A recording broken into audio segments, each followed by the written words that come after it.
Hello, everyone. Welcome back to the Christian Music Bros podcast with Brendan and Braden, a podcast where we talk about all things Christian music and hear other people's stories and testimonies.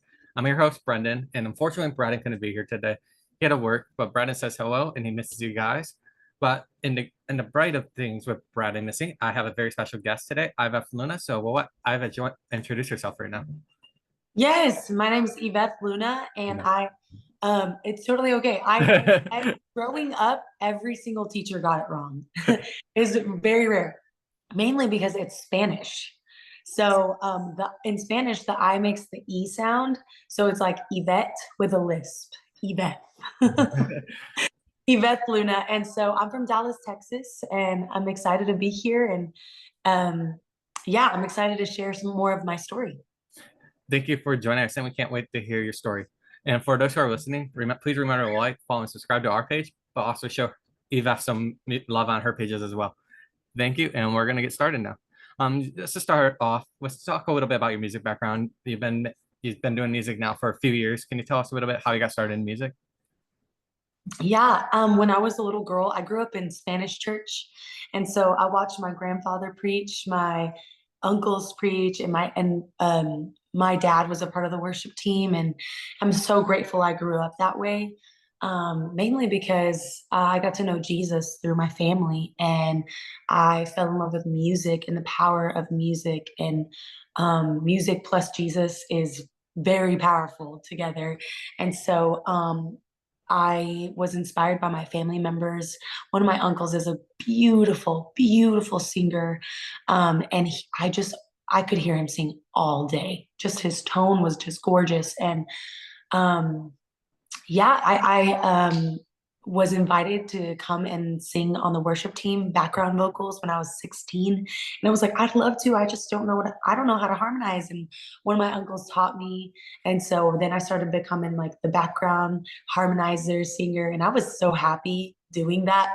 It actually was even nerve-wracking being on stage and not even being in front, but just even standing on stage. It was so scary to me. But I fell in love with music and the power of how Jesus flowed and his spirit flowed through the music. And it became a dream of mine, but I didn't know it could be a reality. So even today, the fact that I get to do it is truly God's hand. It's a dream come true, but I truly feel like I'm walking in my calling. That's really cool, and it's really cool how like your uncle kind of inspired you to do music, and it's just awesome to hear like how you have inspiration and you've been wanting to do it for your life, and now you get to do it full time. So, Yeah. um, talk about more into your music. We have an EP out right now called Just Like Jesus, has multiple singles out. Can you tell us a little bit about that EP, how that got started? Did you like, did you have any of these songs written when you were first coming into music, or is it like you wrote it for specifically for the EP? And I know some artists have songs that they've been writing all their whole life. Like look at Mercy Me, and I can only imagine every some people just have like songs they have written and finally shared it like 10 years later. Wow. Yeah. Well, some songs that I write, I feel like they are a rough draft or an idea. If I don't like really feel like it's really ready, then I'll just keep the idea and I'll throw away the stuff that I wrote. Um, but some songs that I start writing, I save those. And so I would say this EP is a culmination of what I've gone through and my testimony. And I really believe that every single song that I write is Holy Spirit inspired. And it's something I've been through, or it's something that God is teaching me, or it's a word that God has given me. And so, yeah, I mean, I think I was writing from places of just like Jesus is my testimony in a song. It's everything that Jesus has been for me. In You, there's a track on there. It's called In You. That one is literally an anthem in the moments where I feel like I'm not able to do the things that God has put in front of me, or I don't feel qualified, or maybe I'm filled with fear or anxiety. And I wanted to write a song that spoke against that and spoke truth into my mind in those moments. And there's another song on there called Second Chances. And I wrote that one because I know of so many people that feel like they've fallen short and that God doesn't love them and that God wouldn't give them a second chance over and over again. And so I, I have friends or family members that I know that they carry that. I know that's part of their story, but I wanted to write a song for them because I wanted them to know that God, they haven't fallen too far from God's love and God's grace. So a lot of these songs, they're very close and near and dear to my heart. A lot of them were written in 2020. And so it's beautiful to see them come out now. And my Mhm. prayer is that they impact people and give them hope and it's like God's word just speaking over them. It's what that message that they need to hear. And for those who have heard, listen, I know some of those songs, Just Like Jesus, and you have been playing on radio channels here. I don't know about where else, but if you guys hear it, you can hear it on radio channels, you can hear it on Spotify and all the good streaming services. And she also has a lot of new singles out, Mhm. like just like that's not off that EP. Can you tell us a little bit about those singles as well that have come out? Yes. So my current single that is out right now, it's called Right on Time. And the reason I wrote that is because one, no one likes waiting. I mean, do you like waiting in Depends. line? Depends. I mean, I don't know of anyone who likes waiting in line for something or waiting in traffic. I mean, waiting is miserable. It's hard, but good things are worth waiting for. And my story, when I was 19, I was at a worship night and I felt I wasn't even singing in front of people yet. I had only sung at my little small Spanish church. And then I Mhm. go off to college and I'm not even majoring in music, not because I don't want to. I'm honoring my parents. My dad wanted me to major in something other than music.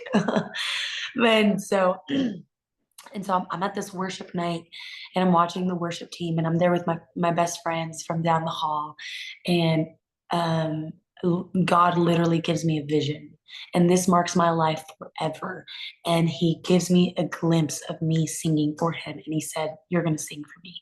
And I come back into what feels like out of the vision. And I am so impacted by what had just happened, and I am just crying my eyes out because one, this has never happened to me before, and even till this day, that's the only time that has Mhm. happened to me. But that vision and that moment with God marked my life forever, and I was I was grateful that God gave me this vision and gave me this word, but I was even more grateful because I got to experience His love in a powerful way. That was the last thing that had kind of left my mind. Wow, God loves us so much. And so I say all of that to say, God gave me this vision when I was 19, and I'm 29 now, and I'm walking into this promise now. And I'm realizing, I remember I was at this rite, and I'm realizing that God's timing is perfect. I could never, if I wouldn't be able to handle the calling of ministering to people with music and writing music for people to experience hope. I wouldn't be able to do that well if I was right fresh out of college.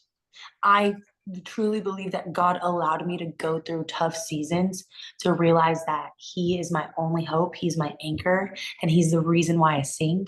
And I experienced very low lows. I've gone through depression, and I'm a survivor of that. Um, but I've experienced that all to tell you this. I have been saved through God's power and God's grace and God's love. And so, anyways, I say all of that to say, right on time. I feel like I've been writing that my whole life because I realized God's timing is perfect every single time, even to the point where I got married last year. And a lot of my friends got married in their early 20s and I got married in my late 20s, but I remember being in that season wondering, oh, shouldn't I be wanting this? Shouldn't I be also getting married? And that was just comparison. But at the end of the day, God had a perfect time for me and a perfect time for my friends. So I wanted to write a song for the waiting, a joyful song, because no one likes waiting. But a song that we could just like, okay, I'm in the waiting season, but I gotta remind my soul, he's right, all right on time. So yeah, that's Yeah, kind of how that song came about. and that's really cool. And thank you for sharing your heart on that and everything. It means a lot. And right on time, this is no pun intended. You talked about you thought of that song during like a worship night and everything. And you're also on the summer worship night tour. Can you tell us a little bit how that's been? Like I know Braden and I went to see you, Jeremy Rosardo and Bay Turner like a couple months ago. So how has that been? Oh my gosh, it's been incredible. And also, we loved seeing you guys. Thank y'all for being there. It's just so cool to see people in the flesh, you know? Mhm. But it's been incredible. I love even I feel like in everything in life, every mission, God is teaching us something. And it's just beautiful to sing these songs and share the stories behind them and get to see how meet the people that it's impacting and hear their stories. And when someone this when a lady comes by or even when a little girl like a 12-year-old girl comes by and is crying and she tells me your music means so much to me, i'm I'm undone. I am so humbled that God would allow me to be a part of ministering to her. And I'm grateful to even be a little part of her story to where she can be reminded of God's love and God's faithfulness and God's power. So, yeah, it's been beautiful. I'm so grateful, but also so grateful to be home. And you're going back on the road again. Like I just said, you were just with Jeremy Rosardo and are from a friend Bay Turner when right when we saw you. Who are you going on the road with next time? And do you know like any states are coming in so that people can come check you out and support you? Yes, I'm gonna be in Colorado. And I think I'm there with Micah Christopher and Eli Gable. I think that's who's up right now, but all over Colorado, I would have to check my calendar again, but No, you you're can good. find it on my website. It's all on my website, on my social media. But yeah. And if you guys haven't gone, I really recommend checking it out. That's one of maybe like the 20 or so artists they have doing different shows, different cities. You can find them on the show ops' website. I don't know their website on top of my head because I don't have their website memorized, but it's like I've and all of them out. You said you told me beforehand you have a new single coming out next month. Can you always give us a name or a story about the song? Or if you can't, it's okay. We don't want you to get in trouble for saying anything you can, but if you wanted to talk a little bit about that. Yeah, I would love to talk about it. When I first got signed, I wanted to write a thank you song to God. And now the song is not called Thank You, but I wanted to write a thank you song um, for his goodness, for his faithfulness, because it was the first time that I was stepping into God's promise for me. And so, what is my response to this beautiful gift that I get to do? Is thank you. And so, we did not call the song Thank You. It's actually called Faithful, and it's a worship song. And um, my prayer is that it impacts people in the way in the seasons where you feel like you're close to God and in the seasons when you feel like you're not close to God, that you're reminded that God has been faithful every single time. His goodness, he's the hand that won't let go. He's the heart that leads me home. He's the King of Kings and lover of our souls. And so, yeah, Faithful will be coming out next month. And for those who are interested in hearing it, it comes out next month. Make sure to check it out. You can follow Iveth's podcast, or not her podcast page, her music page. I'm sorry. And it's just Iveth Luna Music. It's on Instagram. You can find her on Facebook and everything. You can check out her website. We just have a few extra minutes with you today, and we like to give our guests the floor to speak about anything they want to bring up or a story or anything. So we'll like to give you the floor. Thank you. You know what? I'm so grateful about the power of music. One of my dreams and goals, I grew up in a very musical family.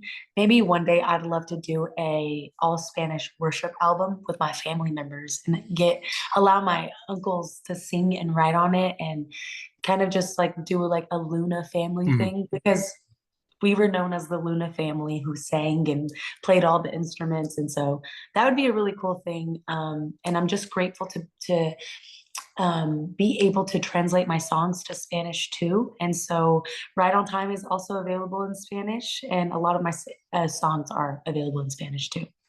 So we should just have like a Spanish, like English and Spanish tour. It should be you, Evan Kraft, and Danny Goki, and just do a Spanish English tour. Sorry, I just thought of that idea like top of my That head. would be incredible. Okay, That we was should like a talk 30-second. I just thought of that like in the last like 30 seconds. Like maybe that should work. about that'd be Um, incredible. thank you again for joining me today, and thank you to everyone that's tuning in. Make sure to follow the podcast. Make sure to follow Iveth's music and everything. And we'll see you next time on the Christian Music Bros podcast. And we hope you take care, everyone.